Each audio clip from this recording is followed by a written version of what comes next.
This is the story about a boy from Henryville, Indiana. In 1895, when he was 6 years old, his father passed away.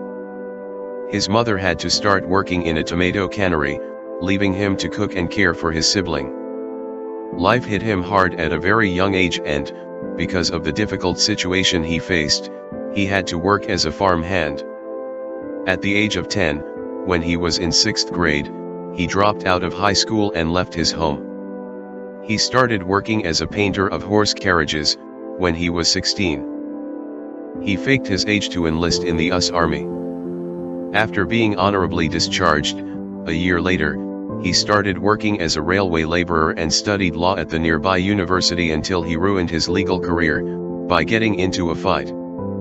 He was forced to move back in with his mom and get a job, selling life insurances. After some time, he got fired for not following orders. Some years later, he established a ferry boat company, and it was an instant success. Later on, he tried cashing in on his ferry boat business, to create a chemical lamp manufacturing company. Then, he came to find out that another company was already selling electric lamps much better than his company's lamps. All this hardship in life, but this guy wouldn't give up. He moved to work as a salesman for a tire company, but again he lost his job. When the company closed its manufacturing plant, by the age of 40, he met the general manager of an oil company, who asked him to run a service station for him. But the station had to close down again. The Shell Oil Company offered him a service station rent-free, in return for paying the company a percentage of sales. He started operating the service station and also began to serve chicken dishes and other simple meals for the people, who are stopping by at the station. His pan-fried chicken soon became a favorite with the people of the area and made him famous in the region. Few years later, he took out the station and started a proper restaurant, after fairly succeeding at this venture.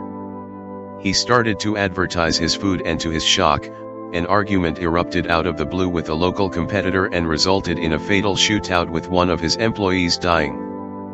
4 years later, he bought a motel next to his chicken restaurant, hoping for better business, but it caught fire and burnt down to the ground together with his restaurant.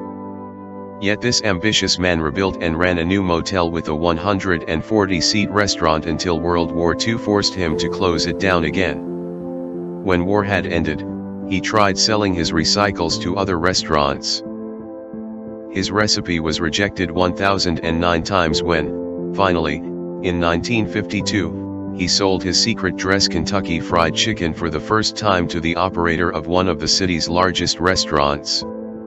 It quickly became a hit and, as a result, several other restaurant owners franchised the concept, and paid him 4 cents per chicken. However, good times didn't last very long. His own restaurant was crippled, when an interested highway reduced customer traffic. He sold it and was left only with his savings and $105 a month from Social Security. So, finally, he pursued his dream to franchise his chicken concept nationwide and traveled to United States, looking for suitable restaurants. He opened a new restaurant and a company headquarters in 1959. He often slept in the back of his car. He visited restaurants, offered to cook his chicken, and if the owners liked it, then he negotiated a franchise right in 1965 at the age of 75. He was just getting started. After years of rejection, failures, misfortunes, Colonel Sanders' franchise approach became highly successful. KFC was one of the first fast food chains to expand globally, opening outlets in Canada, UK, Mexico, and Jamaica by the mid-1960s.